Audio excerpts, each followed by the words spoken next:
калпактагы ар бир түз, ар бир ой өзүнчө маани туюндуруп турат. Калпак бири-бирине дал келген 4 талаадан курулат. 4 тала биригип келип кыргыз эли байыртадан мекендеген ала тоону чагылдырат. Калпактын ак кийизден жасалганы анын ыйыктыгын, ааруулугун түшүндүрөт. Кыргыздар уулу балгатка жеткенге чейин кыйылсыз жашыл калпак кийгизишкен. Бул баланын жаңыдан өсүп келе жаткандыгын туюндурат. Ал эми бала балгатка жеткенде калпактын кыюусун кызыл түскө алмаштырышкан. Бул калпакты кийген бала өзүнө кыз жандап жүрүүгө жана жар тандоого акылуу болгон. Жигит үйлөнүп, өзүнчө үй-жай күткөндө ага кыюусу кара калпак кийгизишкен. Мындай калпакты кыз тарап даярдап келип, күйөө балага белек катарында тартуулашкан. Бул кара кыюу жигиттин өзүнчө үй-жайы бар экендигин, турмуштун ак карасына аралашкандыгын билдирген. Балдарга колдоо жүрсүн деп умай энени, көз тийбесин деп карганын тыймаган, тилеги суудай аппак болсун деп булактан жана башкалардын образын оюу аркылуу чагылдырышкан. Ошондуктан оюндарда карга тырмак, умай эне, булак деген аталыштар менен аталып келет. Жигиттер аңчылыкка, куш салууга жакын болсо, алардын калпактарына ошол маанини камтылган оюн кийимдер түшүрүлгөн. Мисалы, тоо теке, бүркүт, аркар. Ал эми эл баатырларына болсо, көбүнчө жолборс, той, илбирстей, бөрүдөй деген салыштыруулар көп дал келгендиктен алардын калпактарына жолборс, илбирс жана башка оюндар түшүрүлүп келген. Оң канаттагылар чыңкый ак калпак кийишкен. Алардын кайрусу ак же сары баркыттан болгон. Сол канаттагылар кара, көк түстөгү кайрулар менен калпактарды кийишкен. Ал эми ичкилик кыргыздардын калпагынын кайрусу кызыл түстө болгон. Эгер адам өз айылдаштарынын же өз урусунун алдында кадыры жогорулап, эл башкарууга кудурети жетип калса, анда мындай адамдарга аппак калпактарды кийгизишкен. Ошондой эле бул калпакты акылман, көсөм жана калыс адамдар кийүүгө акылуу болушкан. Ал эми уруу башчылары, бийлик ээлери карапайым калктан айырмаланып туруш үчүн төбөсү бийик шумшаган, кыюусу жок калпакты кийишкен. Ал эми бул калпак кийинчерээк бакай калпак деп аталып калган.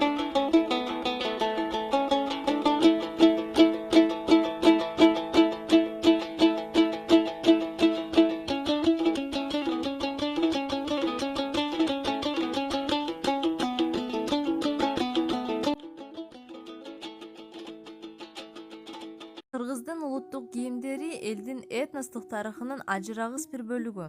Кыргыз кийими жана анын улуттук өзгөчөлүктөрү тарыхый узак мезгилде табигый жагдайларын, көчмөн мал чарбанын жана ага байланган жашоо ыңгайынын өзгөчө шартында калыптанган. Кыргыздардын уруу-урук топторунун көчүп конуусу, соода байланыштары, ошондой эле бөтөн элдер менен узак убакытка чейин коңшулаш жашашы кийимдердин өнүгүшүнө таасирин тийгизген. Байыркы кыргыздардын кийимдери жөнүндө алгачкы маалыматтар Тан династиясынын дооруна таандык Кытай булактарында кездешет. Тан Шунун династиялык жазмалары жана 18-19 кылымдардагы тарыхый маалыматтар боюнча кыргыз төбөлдөрү кышкысын кундуз тебетей, жайкысын алтын алкагы бар, шоңшогой төбөлү жана жээги кайрылган кийиз калпак, парча, жибек, баркыт, манат, кымкап жана нотудан тигилген сырт кийим, бутуна кызыл жеке өтүк кийип, белдерине жибек жоолук курчанган. Кедейлер кылчык жүндөн токулган кездемеден, жаргактан, таардан, арзан матадан тигилген кийимдерди кийип, белдерин боз кендир жоолук менен курчашкан. Калпактары шөкөттөлбөгөн, буттарына соору өтүк кийишкен. Кыргыздар Кавказ, Түштүк Сибирь, Алтай, Орто Азия, Казакстан жана башка аймактардагы элдер менен мамилелеш болсо да, кыргыздын улуттук кийимдери айкын этностук бөтөнчөлүккө ээ болгон. Кыргыздын улуттук кийимдеринин материалдык негизин тери, жүн, тыбыт жана сатып алынган түрдүү кездемелер түзгөн. 19-кылымдын экинчи жарымында кийимдерди сайма менен коздошкон. Кыргыздын улуттук кийимдери негизинен аялдыкы жана эркектики, наристелердики, балдардыкы, кыздыкы, уулдуку жана арналышы боюнча майрамдарга, үйгө, үйлөнүү тойго, аза күтүүгө, аңчылыкка деп жана ошондой эле кышкы, жайкы деп жыл мезгилине да жараша бөлүнгөн. Аялдын кийимдери узун жана кенен тигилген көйнөктөрдөн. Бага электери көйнөктүн этегинен көрүнгөндөй кызыл ашыкка чейин узун тигилип, бели ычкыр менен байланган дамбалдардан, белден ылдый кийчү белдемчиден турган. 20-кылымдын биринчи жарымында аялдардын сырткы кийимдери чапан болгон. Ал эркектердин чапанына окшош бычылып тигилген. Боору ачык, жакасы кайрылмалуу келген.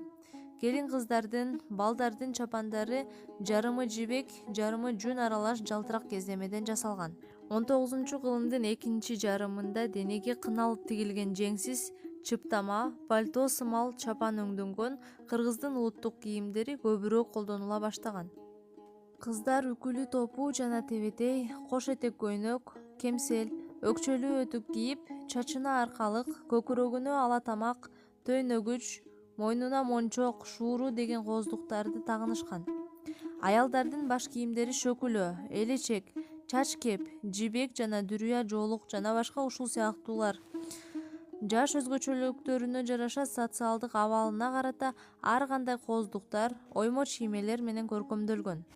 Аялдардын кийим кечесинин маанилүү бөлүктөрүнүн бири кооздуктар болгон. Мисалга алсак, чач учтук, чолпу, сөйкө желбирөөч, сырга, шакек, билерик, бой тумар, төйнөш жана башкалар. Кооздуктарды аялдар дайыма тагынып жүргөндүктөн кийимдин ажырагыс бүтүндүгүн түзгөн.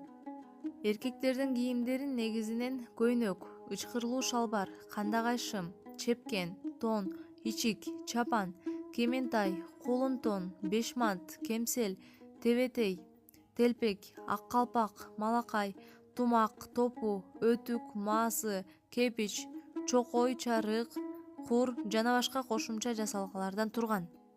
Кыргыз элинин адаты боюнча айып тартууда, ошондой эле кийим кийгизүүдө, тартыгуулууда кийим-кечектер өзгөчө ролду ойногон.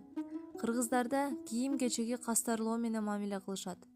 Турмуштан көзү өткөн ата-эненин айрым кийимдери ыйык туткан эстелик катары балдарына, неберелерине берилген. Кыргыздардын салттуу турмушунда кийимге карата бир катар эрежелер сакталган. Алар кийимди жерге таштоого, баш кийимге отурууга, аны ыргытууга, баштан чечип белекке берүүгө жана сырткы кийимди желбегей жамынууга жаштарга жол берилген эмес. 20-кылымдын 20-жылдарынан кийин кийим тигүүнүн жаңы технологиялары өздөштүрүлүп, европалык форма менен улуттук элементтердин айкалышынан кыргыздын улуттук кийимдеринде чоң өзгөрүүлөр болду. Учурда кыргыз элинин салттуу жана заманбап кийимдеринин түрлөрү көбөйүүдө.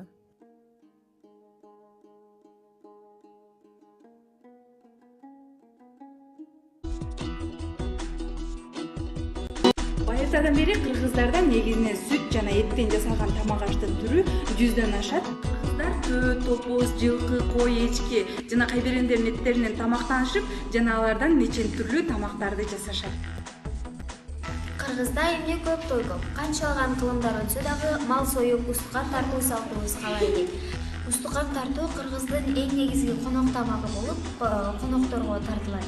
Устукан тартуу бул негизги жерлерине карата ар кандай болуп бөлүнүп келет. Мисалга ала турган болсок, бул устукан баш Кыргызстандын түштүк жергесинде улууларга тартылса, ал эми түндүк жергесинде коноктордун эң кичүүсүнө тартылат.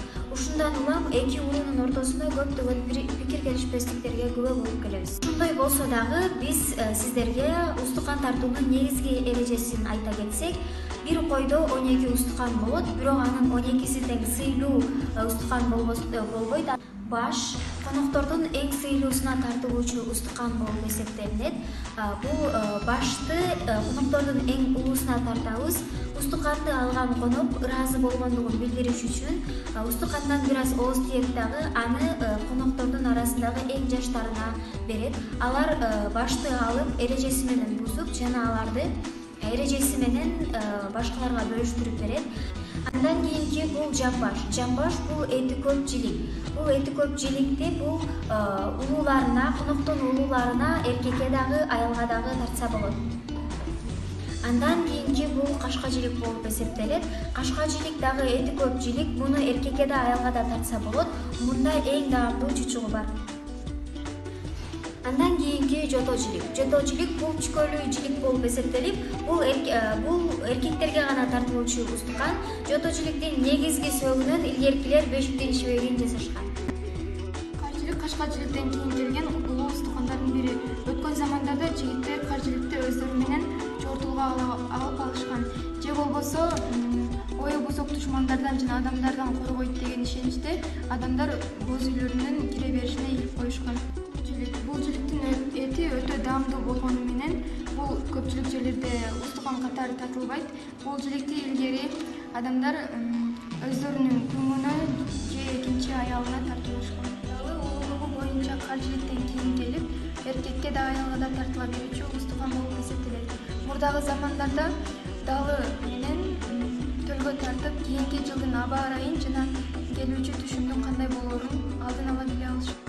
Кийинки устукан омуртка бул омуртканы бөлүп жаш конокторго берсе болот. Төш кыздарга арналган устукан ата-энелер төштү бышкан же чийки абалында турмушка чыккан кызынын үйүнө берип жиберишкен. Кабыргадагы омуртка сыяктуу эле өз-өзүнчө бөлүнүп, устукан катары тартылса болот. Куймулчак койдун койрок этинин майлуу бөлүгү муну эң улгайган аялга, байбичеге же болбосо кудагайга тартышат. Кыргыздар конок тоскондо устукандардан кийин 5 бармак тартышат. 5 бармак бул тамактын аталышы 5 манжа же 5 бармак деген сөздөн келип чыккан. Анын себеби илгери көчмөндөр тамак ашты кашык же аш айры менен жебестен бир гана колу менен жешкен. 5 бармак майда тууралган жылкынын же койдун этинен жасалган кыргыздардын эң сый тамагы. Чучук кыргыздардын жылкынын казысынан даярдалган эң байыркы чүйгүн тамагы. Ал ар кандай кошулмалардын натыйжасында жасалат жана ал кошулмалардын даамы казыга сиңген соң жылкынын жерисине салынып, учтары жип менен булат. Ал жасалышына карай ыңак жана жөнөкөй болуп бөлүнөт. 5 бармак жөнүндө кызыктуу факт: Бишкекте 2018-жылы 11-февралда 1464 килограмм болгон 5 бармак жана 117 метр болгон чучук жасалган. 5 бармак Гиннес рекорд китебине кирген. Олобу өпкөн ичине татымына жараша туздалган майлуу сүт куюлуп бышырылган чүйгүн тамак. Аны куюлган тамак деп атап коюшат. Курдак кеңири тараган чүйгүн эт тамактардын бири. Кыргыздарда курдак жаңы союлган малдын этинен, ички эттеринен жасалат. Жүрөк, боор жана арка, моюн эттер менен куюлат. Курдактын бир нече түрлөрү бар. Жайкаптада көлөкө издеп, акактап жүргөн маалда максым, чалап, жарма, бозо аттуу, кымыз аттуу улуттук суусундуктарды ичип, суусунууну кандырууга эмне гана жетсин. Булардын пайдалуулугу медициналык изилдөөлөрдө ашказан, боор, гемоглобин түшүү аттуу ооруларга дартка даба болуп шифа берилет. Тарых барактарында кымыз жөнүндө эң байыркы маалымат Игнатьев жылнамасында кездешет. Анда князь Игорь Северский тоолуктардын туткунунан аны кайтарган жоокерлер кымыз ичип уктап калганда качып чыккан деп жазылат. 1245-жылы айтулуу Батыйхан князь Галскийди кымыз менен сыйлагандыгы жөнүндө маалымат бар. Белгилүү европалык саякатчы Марко Поло 10-кылымдын экинчи жарымында Орто Азияга жасаган саякатынан кийин кымызды акшарат деп жазып калтырган. Сары май бул кыргыздардын бартуу салттуу тамактардын бири болуп эсептелинет. Кыргыздарда сары майды жасоо ыкмасы төмөнкүдөй болот. Майды жуулуп, андан соң каймакты сызгырып, андан чөбөгөсүнөн бөлүнүп алып жасалат. Кыргыздарда конокко барганда тамактан даан түйдөн мурда сөзсүз сары майдан ооз сүйүү дагы бул тамак ичүүсүнүн бир этикасы катары белгилүү. Борсок кыргыздын улуттук нандарынын бири болуп эсептелет. Борсок өз ичинен 5ке бөлүнөт. Чарчы борсок, чүй борсок, көкөрдүн түспөлдөш болуп бышырылган борсок, бал борсок жана ширин борсок. Көбүн эсе тараган түрү бул чарчы борсок болуп эсептелинет. Ал андан кийинки биздин улуттук наныбыз май токуч болуп эсептелет. Аны кээ бирлер челпек же оймо деп да аташып коюшат. Педагог, журналист, көркөм өнөр таануучу Амантур Сейиталы уулу Ахматалиев окурмандарыбызга элибиздин этнографиясын, каада салтын, тарыхын, маданий байлыгын, өзгөчө кол өнөрчүлүгүн ийне жибине чейин талыкпай иликтеп келген көрүнүктүү этнограф катары белгилүү. Ал мурдагы СССР Сүрөтчүлөр союзунун мүчөсү, Кыргыз Республикасынын маданиятына эмгек сиңирген ишмери, республикабыздын өнөр жайынын отличниги болгон. Кыргыздын кол өнөрчүлүгү, жасалга өнөр чеберлери, көркөм кол өнөрчүлүк, кыргыздын улуттук кийимдери, кыргыздын колдонмо жасанма өнөрү, усталар жана уздар, баба салты, эл адеби жана башка ушул сыяктуу ондогон монографияларды тартуулаган. Булар бүгүнкү күндө кыргыздын элдик кол өнөрчүлүгүнүн тарыхынын уюткусун түзөт. Автордун сиздерге тартууланып отурган акыркы эмгегинде элдик кол өнөрчүлүктө жолуккан бүтүндөй терминдерге кеңири түшүндүрмөлөр, баяндамалар берилген. Этнографтык кесипти Кыргызстан мамлекеттик университетинин журналистика бөлүмүн артыкчылык диплом менен бүтүрүп, Советтик Кыргызстан гезитинде адабий кызматкер, бөлүм башчысы болуп иштей баштагандан өркүндөткөн. Редакциянын тапшырмасы менен командировкаларга чыгып, эл арасында көбүрөөк болгон. Атактуу кол өнөрчүлөр менен жолугушкан.